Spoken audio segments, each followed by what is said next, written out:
दोस्तों ओयो एक टाइम पर जिसकी वैल्यूएशन 10 बिलियन से ज्यादा थी और 80 प्लस कंट्रीज में ऑपरेट करती थी, ऐसा क्या हुआ कि अगस्त 2024 आते आते 76% तक उसकी वैल्यूएशन गिर चुकी थी।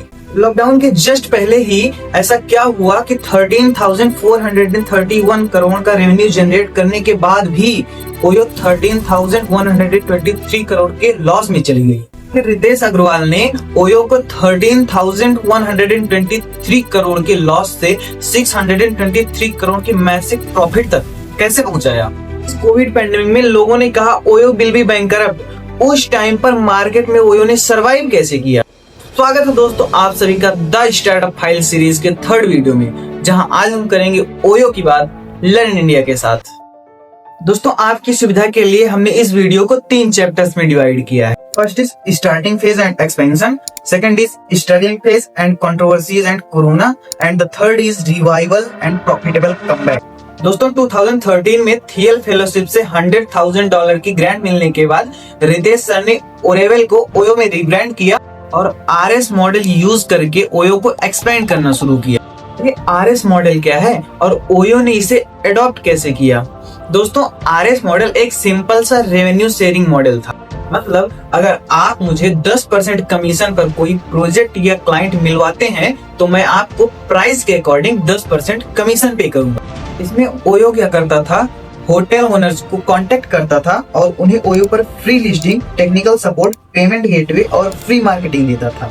इसके बदले में होटल ओनर्स से 10 to 20% पर गेस्ट कमीशन चार्ज करता था। इस तरीके से ओयो और होटल ओनर्स दोनों के लिए विन विन सिचुएशन थी, क्योंकि होटल ओनर्स की ऑक्यूपेंसी रेट 20 to 40% तक बढ़ जाती थी। दोस्तों आप शौक हो जाओगे यह देख करके कि 2013 में ओयो जहां 5 होटल्स ही ऑनबोर्ड कर पाया था, आरएस मॉडल इंप्लीमेंट करने के बाद अप्रैल 2015 आते आते ओयो पर 2000 से ज्यादा होटल्स ऑनबोर्ड हो चुके थे। यहाँ पे आती है प्रॉब्लम स्टैंडर्ड, क्वालिटी और कंज्यूमर कंप्लेंट्स की, क्योंकि रूम्स की टोटल क्वालिटी कंट्रोल तो होटल ओनर से पास हुआ करती थी, लेकिन वो लोग रूम्स की क्वालिटी पर ज्यादा फोकस नहीं करते थे। इस प्रॉब्लम को सॉल्व करने के लिए ओयो ने 3 मास्टर स्टेप्स इंट्रोड्यूस किए, जिसमें पहला है रूम स्टैंडर्डाइजेशन।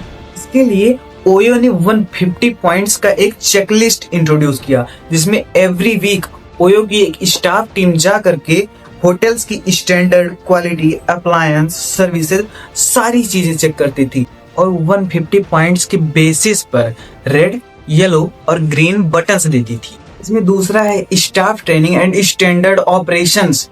उन्होंने अपने स्टाफ के साथ साथ होटल्स के स्टाफ को भी ट्रेन करना शुरू किया। Front desk manager, waiter, check in, checkout staff, internal audit staff को भी ट्रेन करना शुरू किया। Last but not least, technology. OYO ने अपने सॉफ्टवेयर अपडेट भी किए, नए नए फीचर्स भी लॉन्च किए और 2015 में अपना मोबाइल ऐप भी लॉन्च किया। इसके बाद ओयो मार्केट किंग बनने ही वाला था कि इसी टाइम एंट्री होती है कॉम्पिटिटर्स की। टाइम तक मार्केट में ट्रीवो, गो होटल्स, फैब होटल्स जैसे कॉम्पिटिटर्स आ चुके थे और इनसे कम्पीट करने के लिए ओयो ने इंट्रोड्यूस किया द एमजी मॉडल। अब ये एमजी मॉडल क्या है दोस्तों, एमजी मॉडल एक्सप्लेन करने से पहले अगर आपको यह वीडियो अच्छी लगे तो वीडियो को लाइक और सब्सक्राइब जरूर करें, क्योंकि आपके लिए तो यह फ्री है बट हमारी ग्रोथ के लिए बहुत बहुत इम्पोर्टेंट है। एमजी मॉडल में ओयो होटल ओनर्स को एक मिनिमम पे आउट की गारंटी देता है। मतलब अगर होटल ओनर्स अपने होटल्स को ओयो पर ऑनबोर्ड करते हैं तो ओयो होटल ओनर्स को मंथली एक फिक्स्ड अमाउंट पे करेगा। मतलब अगर एक होटल में 20 रूम्स हैं और एवरी रूम का पर नाइट रेंट 1000 रुपीज है तो 50% ऑक्यूपेंसी रेट से ओयो होटल्स को 3 लाख रुपए की गारंटी देता है। के बदले ओयो होटल ओनर्स से 15 to 30% कमीशन चार्ज करेगा। दोस्तों इस एमजी मॉडल को इंट्रोड्यूस करने से ओयो ने अपने कॉम्पिटिटर्स को भी बीट किया और मार्केट में अपनी अच्छी पोजीशन को भी बनाए रखा। लेकिन दोस्तों इस एमजी मॉडल की भी एक प्रॉब्लम थी।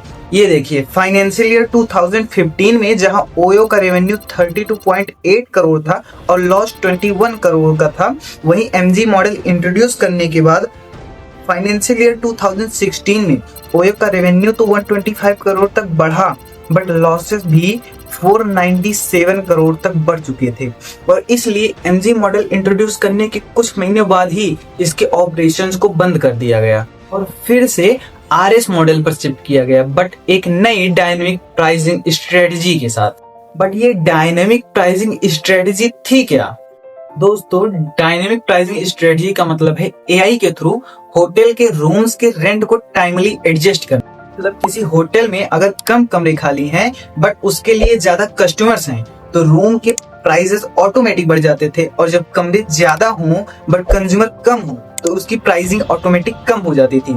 दोस्तों, दोबारा रेवेन्यू शेयरिंग मॉडल इंट्रोड्यूस करना ओयो के लिए इतना सक्सेसफुल रहा कि जहां 2015 तक 58 होटल्स ही ऑनबोर्ड हुए थे ओयो पर, वहीं 2017 तक ये नंबर 50,000 और 2018 तक यह नंबर 85,000 तक पहुंच चुका था।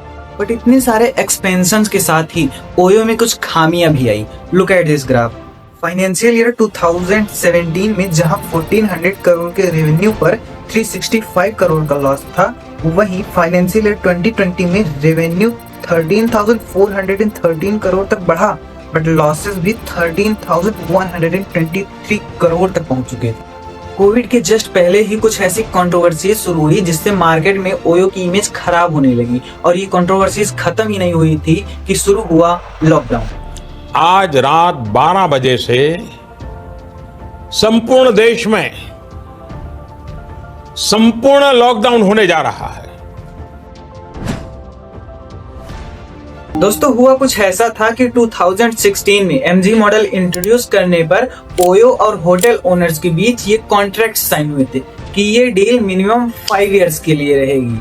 बट ऑपरेशन क्लोज होने पर होटल ओनर्स की पेमेंट्स रुकने लगी, और 2018 में तो ओयो पर ये आरोप खुलकर लगने लगे थे कि OYO without information hidden charges लगाता है और इन पर कमीशन हाइक के भी चार्जेस लगे। यहाँ तक कि कई होटल ओनर्स ओयो से एग्जिट भी करने लगे थे।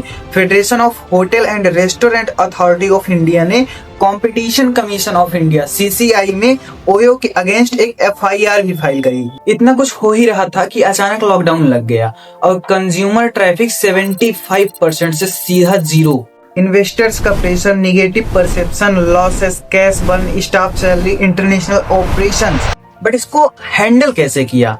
The answer is cost cutting, operation control and new model strategy। क्या किया? लॉकडाउन के टाइम पर 5,000 एम्प्लॉइज को ले ऑफ कर दिया। ओयो ने अपने मार्केटिंग बजट्स, एड्स, इवेंट, इन सबको स्लो किया और इंटरनेशनल ऑपरेशन को पूरी तरीके से बंद किया। इससे ओयो का कैश बर्न तो रुका, बट नया रेवेन्यू जनरेट नहीं हो पा रहा था। तो यहाँ पर ओयो ने कुछ नई स्ट्रेटजीज इंट्रोड्यूस करके कुछ नए कस्टमर्स गेन किए, जिससे ओयो ने लॉन्ग टर्म में एक मैसिव प्रॉफिट जनरेट किया। कोविड पीरियड में इन्होंने शॉर्ट टर्म स्टेज से लॉन्ग टर्म स्टेज की ओर शिफ्ट किया। Government quarantine centre, corporate stage और ओयो टाउन हॉल लॉन्च करने के बाद ओयो ने रेवेन्यू जनरेट करना शुरू किया। और दोस्तों, ओयो की ये स्ट्रेटजीज इतनी सक्सेसफुल रही कि आप फिर से एक बार शॉक होने वाले हो। एक बार ये ग्राफ देखिए। फाइनेंशियल ईयर 2020 में ओयो ने 13,413 करोड़ का रेवेन्यू और 13,123 करोड़ का लॉस जनरेट किया था, और फाइनेंशियल ईयर 2023 में जहां 5,463 करोड़ का रेवेन्यू और 1,286 करोड़ का लॉस जनरेट किया था, वहीं फाइनेंशियल ईयर 2024 में 5,388 करोड़ के रेवेन्यू पर पहली बार 229 करोड़ का मैसिव प्रॉफिट अर्न किया, और फाइनेंशियल ईयर 2025 में तो 6,463 करोड़ के रेवेन्यू पर 623 करोड़ का मैसिव प्रॉफिट अर्न किया। दोस्तों, ये थी ओयो की एक कंप्लीट केस स्टडी, और इस वीडियो से आपको क्या क्या सीखने को मिला, और अभी जल्दी में ओयो का IPO आने वाला है, तो आप लोग कमेंट में बताइए क्या आप ओयो में इन्वेस्ट करना चाहेंगे।